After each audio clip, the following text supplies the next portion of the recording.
ನಮಸ್ಕಾರ ಎಲ್ಲರಿಗೂ. Welcome back to Sharu's happy kitchen. So ಇವತ್ತು ಸಿಂಪಲ್ಲಾಗಿ ಹೋಟೆಲ್ ಸ್ಟೈಲ್ನಲ್ಲಿ ಕೊಬ್ಬರಿ ಚಟ್ನಿನ ಯಾವ ರೀತಿ ಮಾಡೋದು ಅನ್ನೋದನ್ನು ನಾನು ಮನೆಯಲ್ಲೇ ತೋರಿಸ್ಕೊಡ್ತೀನಿ. ಸೊ ತುಂಬ ಟೇಸ್ಟಾಗಿ ಸಖತ್ತಾಗಿ ಹೋಟೆಲ್ನಲ್ಲಿ ಯಾವ ರೀತಿ ಕೊಡ್ತಾರಲ್ಲ ಅದಕ್ಕಿಂತ ಒಂದು ಕೈ ಮೇಲೆ ಜಾಸ್ತಿ ಚೆನ್ನಾಗಿ ಬರುತ್ತೆ ಅಂತಲೇ ಹೇಳ್ಬೋದು.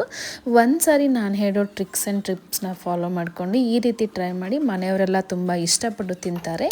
ಸೊ ನಾನು ಒಂದು ಬಾಳಿಗೆ ಇಟ್ಕೊಂಡು ಅದಕ್ಕೆ ಒಂದು ಅರ್ಧ ಕಪ್ನಷ್ಟು ಏನು ಮಾಡ್ತಾಯಿದ್ದೀನಿ, ಶೇಂಗಾ ಕಾಳನ್ನ ಹಾಕೋಬೇಕಾಗುತ್ತೆ. ಅಂದರೆ ಆ ಕೊಬ್ಬರಿ ಚಟ್ನಿ ತುಂಬ ಸಾಫ್ಟಾಗಿ ಬರುತ್ತೆ ಅಂತಲೇ ಹೇಳ್ಬೋದು. ಸೊ ಇದನ್ನು ನಾವು ನೀಟಾಗಿ ಎಲ್ಲ ಕಡೆಯೂ ನೀಟಾಗಿ ಹುರ್ಕೋಬೇಕಾಗುತ್ತೆ, ಎಲ್ಲ ಕಡೆಯೂ ನೀಟಾಗಿ ಬೇಯಬೇಕಾಗುತ್ತೆ ಶೇಂಗಾ ಕಾಳು. ಹಾಗಾಗಿ ನಾನು ಬಟ್ಟೆನೇ ಯೂಸ್ ಮಾಡಿದೆ, ಇಲ್ಲಾಂದರೆ ನೀವು ಸ್ಪೂನ್ ಹೆಲ್ಪಿಂದ ಅಥವಾ ಚಮಚದ ಹೆಲ್ಪಿಂದನೂ ನೀವು ಹುರ್ಕೋಬೇಕಾಗುತ್ತೆ. ಸೊ ಯಾವುದೇ ಹಸಿ ಇರಬಾರ್ದು, ಆ ರೀತಿಯಾಗಿ ನೀಟಾಗಿ ಶೇಂಗಾ ಕಾಳನ್ನ ಹುರ್ಕೊಂಡ್ರೆ ಮುಗ್ದೋಯ್ತು. ಸೊ ಶೇಂಗಾ ಕಾಳು ಹುರ್ಕೊಂಡು ಆದಮೇಲೆ ನಾವೇನು ಮಾಡಬೇಕಾಗತ್ತೆ ಅಂದರೆ ಅದನ್ನು ಆರೋವರೆಗೂ ಬಿಟ್ಬಿಟ್ಟು ಅದ್ರ ಮೇಲೆ ಇರ್ತಕ್ಕಂಥ ಸಿಪ್ಪೆನ ಕೂಡ ನಾವು ತೆಗೆದಿಟ್ಕೋಬೇಕು. ಅಂದರೆ ಚಟ್ನಿ ಚೆನ್ನಾಗಿ ಬರುತ್ತೆ ಅಂತಲೇ ಹೇಳ್ಬೋದು. ಇವಾಗ ಆಲ್ಮೋಸ್ಟ್ ಶೇಂಗಾ ಕಾಳು ಹುರಿದಿದೆ. ಸೊ ಇದನ್ನು ನಾನು ಏನು ಮಾಡ್ತಾಯಿದ್ದೀನಿ, ಒಂದು ಪ್ಲೇಟಿಗೆ ಎತ್ತಿಟ್ಕೋತಾ ಇದ್ದೀನಿ.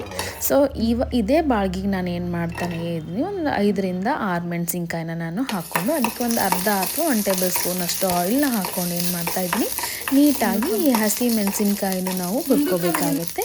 ಈ ಹಸಿ ಮೆಣಸಿನ್ಕಾಯಿನ ಹುರಿದು ಹಾಕೋದ್ರಿಂದ ಟೇಸ್ಟು ಸಖತ್ತಾಗಿ ಬರುತ್ತೆ. ಹಾಗೆ ಯಾವುದೇ ರೀತಿ ಚಟ್ನಿ ಬೇಗ ಹಾಳಾಗೋದಿಲ್ಲ. ಹಾಗೆ 1 ಟೇಬಲ್ ಸ್ಪೂನಷ್ಟು ನಾನು ಜೀರಿಗೆನೂ ಆ್ಯಡ್ ಮಾಡಿಕೊಂಡು ಸೊ ಇದನ್ನು ಮತ್ತು ಮೆಣಸಿನ್ಕಾಯಿನ ಎರಡೂ ನೀಟಾಗಿ ಬೇಯಿಸ್ಕೊತಾ ಇದ್ದೀನಿ.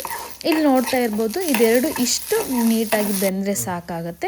ಇವಾಗ ನಾನು ಒಂದು ಜಾರಿಗೆ ಚಿಕ್ಕದಾಗಿ ಕಟ್ ಮಾಡ್ಕೊಂಡಿರುವಂಥ 1 ಕಪ್ನಷ್ಟು ಕೊಬ್ಬರಿ ಹಾಗೂ ಅರ್ಧ ಕಪ್ನಷ್ಟು ಪುಟಾಣಿ ಹಾಗೂ ಹುರಿದಿಟ್ಕೊಂಡಿರುವಂಥ ಹಸಿ ಮೆಣಸಿನ್ಕಾಯಿ ಹಾಗೂ ಜೀರಿಗೆ, ಒಂದು 4ರಿಂದ 5 ಕರಿಬೇವಿನ ಎಸಳು ಹಾಗೂ ನಾನು ಇಲ್ಲಿ ಪುಡಿ ಮಾಡಿಟ್ಕೊಂಡಿರುವಂಥ ಏನು ಮಾಡ್ತಾಯಿದ್ದೀನಿ, ಶೇಂಗಾ ಕಾಳನ್ನು ಕೂಡ ಹಾಕ್ಕೊಂಡು ಒಂದಿಷ್ಟು ಶುಂಠಿ ಹಾಗೂ 1-2 ಗಡ್ಡೆಯಷ್ಟು ಬೆಳ್ಳುಳ್ಳಿ ಹಾಗೂ ಸ್ವಲ್ಪ ಕೊತ್ತಂಬರಿಯನ್ನು ಹಾಕ್ಕೊಂಡು ರುಚಿಗೆ ತಕ್ಕಷ್ಟು ನಾನು ಏನು ಮಾಡ್ತಾಯಿದ್ದೀನಿ, ಉಪ್ಪನ್ನು ಹಾಕೋತಾ ಇದ್ದೀನಿ.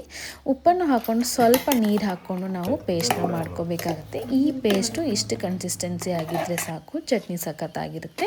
ಸೊ ಇದಕ್ಕೆ ನಾವು ದಡ್ಕ ಮಾಡ್ಕೊಳ್ಳೋಕ್ಕೆ ಒಂದು ಒಗ್ಗರಣೆನ ಕೊಟ್ಕೊಳ್ಳೋಣ. ಸೊ ಇಲ್ಲಿ ನಾನು 1 ಟೇಬಲ್ ಸ್ಪೂನಷ್ಟು ಆಯಿಲ್ನ ಹಾಕೋತಾ ಇದ್ದೀನಿ. ಚೆನ್ನಾಗಿ ಕಾದ್ಮೇಲೆ ಸಾಸಿವೆ, ಜೀರಿಗೆ ಮತ್ತು ಹಿಂಗನ್ನು ಹಾಕೋತಾ ಇದ್ದೀನಿ. ಸೊ ಇವಾಗ ನೀವು ಏನು ಮಾಡಬೇಕು ಅಂತಂದರೆ ಸ್ವಲ್ಪ ಕರಿಬೇವಿನ ಎಲೆನೂ ಕೂಡ ಹಾಕ್ಕೋಬೇಕಾಗುತ್ತೆ. ಸೊ ಹಾಗೆ ನಾನು ಏನು ಮಾಡ್ತಾಯಿದ್ದೀನಿ, ಒಂದು ಬ್ಯಾಡಗಿ ಮೆಣಸಿನ್ಕಾಯಿನ ಚಿಕ್ಕದಾಗಿ ಕಟ್ ಮಾಡಿಕೊಂಡು ಅದನ್ನು ಕೂಡ ಹಾಕೋತಾ ಇದ್ದೀನಿ.